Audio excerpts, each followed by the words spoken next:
Hi, I'm Barb Nangle. I'm the founder of Higher Power Coaching and Consulting. I want to welcome you to my podcast, Fragmented to Whole: Life Lessons from 12-Step Recovery. On this podcast, I share my experience, strength, and hope from recovery. I don't support or endorse any particular 12-step recovery fellowship, and I don't claim to speak for any of them either. My hope is that you will find my words helpful in some way, whether you're in recovery or not.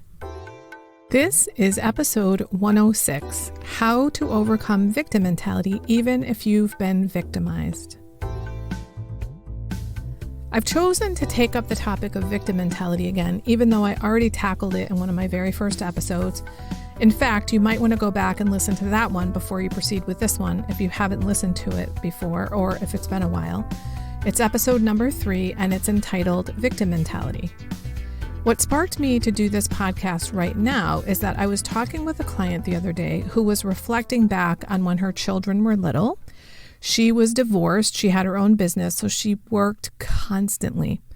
She'd recently been talking with her daughter, who's grown now, and they were discussing just how much she'd worked back then. She said to her daughter, "Well, I didn't have a choice." I challenged her on the notion that she didn't have a choice. I said, "It may have felt like you didn't have a choice back then, but in fact, you did.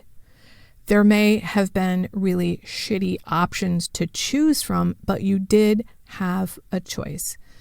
And it's bad enough that back then you felt like you didn't have a choice, but the fact that you still feel like you didn't have any other choice back then is really sad, because when you have that mentality that you don't have any other options other than working a ton of hours when your children are little, it's affecting her right now, and it will continue to affect her life in the years to come if she truly believes that she had no other choices back then. If we really believe that we don't have choices, we're living in victim mentality. Victims don't recognize choice. What I want to address on this podcast is the difference between actually being victimized and internalizing the mindset of victimhood, or what's otherwise called victim mentality. Someone who was victimized has been through a situation or situations, but they don't necessarily take on the identity of victimhood. It doesn't define who they are. Someone who has victim mentality is stuck in victimhood. It's an identity that they've internalized. And it doesn't matter whether they were victimized or not. They've taken on this victimhood as an identity. And the thing about an identity is that it is really pervasive. It permeates your being in ways you often don't even realize. I know this because I had victim mentality, and I had no idea until I was in my 50s and got into recovery.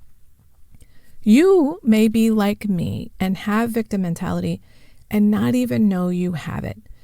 I didn't appear or act like the kind of person that probably comes to mind when you think of someone stuck in victimhood. People who have victim mentality don't recognize that they have choices. Like my client, they think, I didn't have a choice about their past. Or maybe in the present, they might think, I don't have a choice. The reality is, folks, we all have choices. You can choose what you want to think. And if you're thinking, I don't have choices, it's impacting the options you're going to see as available to you, which is 0. Again, the choices you have available may all suck, but you still have choices. So often when we say, I don't have a choice, what we really mean is that if we don't do the thing that we feel is the only option, then something like, no one will like me, or I'll fail, or they'll be disappointed in me will happen, or something along those lines. But the fact is, we have choices. My client very well could have decided, I'm going to close my business and get a job working for someone else so I can spend more time with my children. Or she could have taken on a partner in her business instead of owning it on her own so she could have more time with her children. Or she could have tried to hire someone to work for her with the goal that that person would grow the business enough so their salary would be covered and they could take on some of her responsibilities. There are a whole bunch of ways she could have managed that. Now, those ideas that I just shared were off the top of my head right now. I spent zero time thinking about this before now. Now, if I spent zero time and came up with those options, imagine what she could have come up with back then if she'd put some actual time and effort into it. But she didn't. Because that's what victim mentality does to us. We devote zero time to thinking about other options. Instead, we ruminate about how shitty things are. Now, this client's history is that she grew up in a family that owned the same kind of business. So she watched her dad run his business and work and work and work and work and neglect the family. This was modeled for her as, this is what you do. She was taught that there were no other options. When we have this mentality, we often see our situation or circumstance as something against us, as if we have no choice in the matter. I was like that before I got into recovery. An example that I've talked about many times, but I'm going to share again because I think so many people can relate to it, and that's traffic. I used to get really pissed off in traffic. In fact, I got more upset in traffic than at any other place or time in my life. Once I got into recovery and I started coming out of this victim mentality, I could see that I had this belief I didn't even know that I had. It was deeply subconscious because it was part of my identity. I eventually realized that my belief was that there should be no traffic on the highway while I'm driving. I acted like traffic was happening to me. It wasn't just happening, it was happening to me. I came to realize I had this mentality and that, in fact, the highway was built for traffic and not for Barb. Then I was able to let it go and say, these are the kinds of things that happen when you drive on the highway. Sometimes there are a lot of cars. They don't always drive the way I like them to. Sometimes people drive way too slowly. Sometimes people pull into my lane without using a turn signal. Sometimes people pull in front of me. Sometimes people don't let me merge onto the highway. But it's happening to everybody who drives. It's not happening to me and it's not against me. Now I can choose to continue to be pissed off about these things, or I can choose to accept that this is what's happening. And that's what I choose because I'm not going to let these strangers steal my serenity. The difference between someone who has victim mentality and someone who has been victimized is that the person who has victim mentality has internalized their victimization to the point where it's become their identity. Now, there were definitely situations in which I was victimized, but I am not what someone might consider to be the typical victim. But I did internalize victim mentality. Now, there are plenty of people out there who have been very obviously victimized, who do not internalize this identity. They decide this is a thing that happened to me, but it doesn't define me. I still have choices in my life about how I'm going to respond to things. People who have victim mentality don't see choice, so they are reactive. Proactive people recognize that they have choices. Victims use language that implies no choice, like never, always, everyone. If you think, I will never be able to do XYZ, or bad things always happen to me, or everybody hates me, those are some examples of the thinking that people with victim mentality have. They show their belief that they have no choices. So, how do you move away from being someone who has victim mentality? As with just about everything that has to do with changing your behavior, it starts with awareness.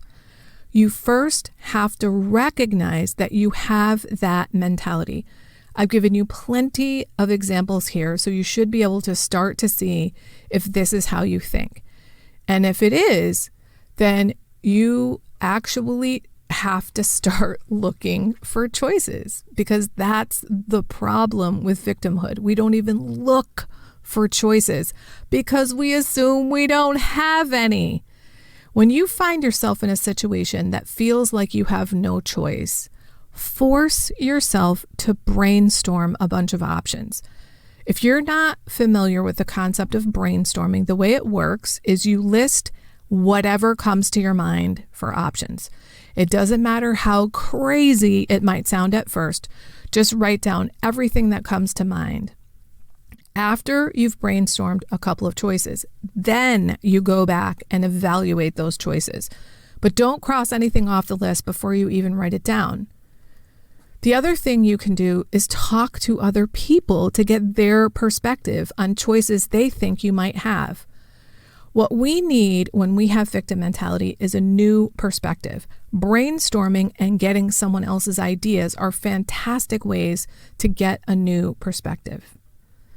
You actually do have choices, my friends. And for me personally, one of the greatest freedoms of my recovery has been the freedom of choice. And of all the freedoms I have now, by far the greatest is the freedom to choose what to think. And the greatest part of that is I get to choose to believe I have choices. And you do too, and now you know it, so you can act on it. I challenge you, dear listener, to think about an area of your life where you've thought, I had no choice, or I have no choice, and brainstorm some possible options. Even if you don't choose any of those new options, there is a relief, a freedom that comes from having choices. I don't know about you, but if I feel like I'm forced to do something, I'm not very happy about it. But if I feel like I have a choice, it makes all the difference in the world with how I experience that thing. And I'll take freedom any day. Oh, one last thing. I got really great feedback about my 100th episode where I had a panel of guests. So I've decided that every 10th episode, I'm going to have a guest.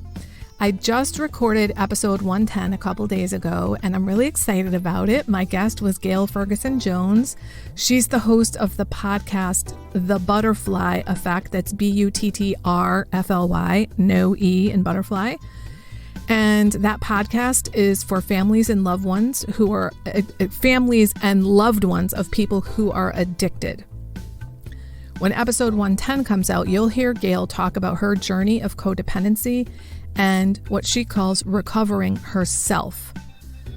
The other cool thing about me having guests every 10 episodes is that they'll be on video. The audios will automatically be released like all my other podcasts, but the videos will only be available on my Patreon channel. It's only $4 a month to get started.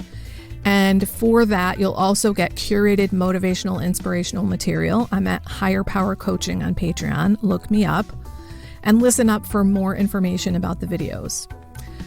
All right, that's it for today, folks. Remember, it is never too late to recover. No one is beyond hope, and healing is possible. Talk to you next week. That's it for today. Please share this episode with anyone who might find it helpful. If you like what you've heard here, you might be interested in private coaching with me. If that sounds like you, then head on over to barbchat.net, where you can get on my calendar for a free 20-minute consultation to help you make lasting changes in your life, like I've made deep, lasting changes in my life. My ideal client is someone who is ripe for change, but I'll coach anyone who wants to be happy, joyous, and free. So if that's you, then go to barbchat.net and get on my calendar. I'd love to chat with you.